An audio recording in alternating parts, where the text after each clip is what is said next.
Welcome to the Pans This, That and the Other. This is part 2 of my cameraman's collection of his 1:44 scale model aircraft that he's built himself. Today is German bombers, and the story before he goes into that is many years ago we fostered a mother cat that was dumped at a shelter with 5 kittens. 2 were female and 3 were males. The females we called Porsche and Audi. One of the males we called Messerschmitt. And the other 2 are named after 2 of the bombers. And before my cameraman gets into it, a funny thing about Messerschmitt was every time somebody asked me how to spell it, I would have to call up my cameraman. So I will turn over to my cameraman to show you and give you the history of these bombers. Thank you. Again, these are in 1:144 scale, so the same scale as the British fighter aircraft that we showed earlier. The first aircraft was called the Heinkel 111, and we named one of our kittens Heinkel. But anyways, this aircraft started off as a civilian airliner in the 1930s. Very quickly was taken over by the German Luftwaffe and converted into a medium bomber. And this was their most numerous aircraft. So most of the times you probably would have encountered one of these. Twin engine, could carry a fairly decent bomb load. Like most aircraft of its time, had very much insufficient defensive armament.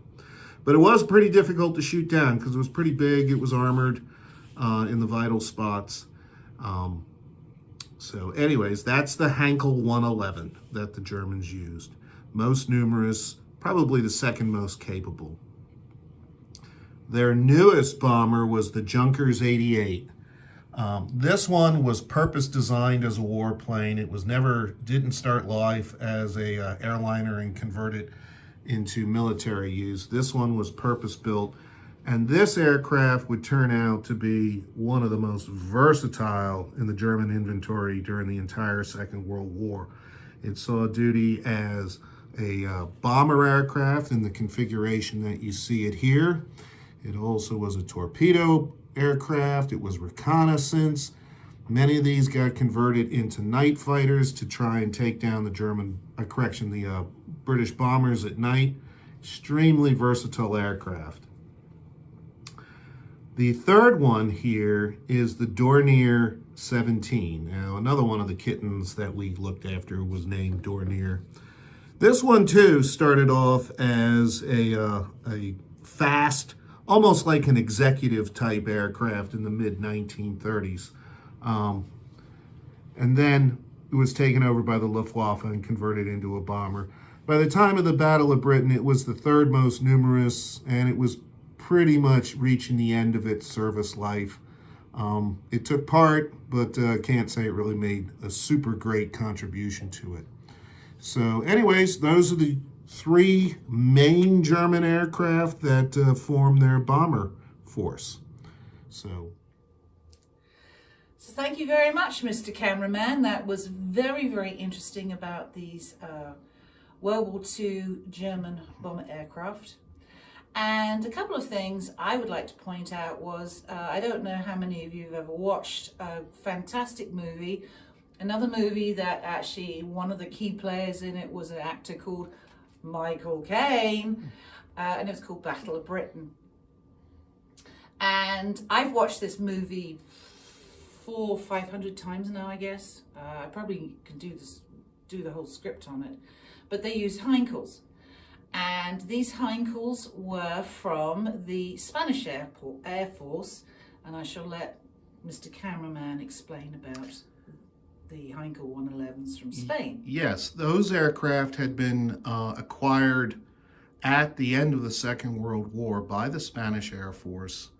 And when the film was being made in the late 60s, I believe they made it in 1968 or 1969, and the Spanish Air Force was retiring their piston engine, propeller-driven Heinkel 111 bombers and going to more modern equipment.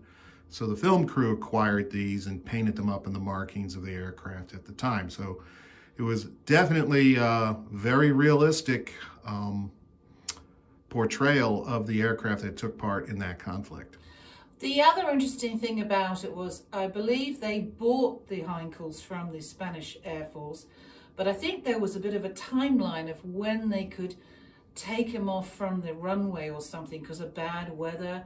There was a bit of a Well, they also had a lot of situation. problem flying aircraft painted up in German markings, including the swastikas on the tail, over France.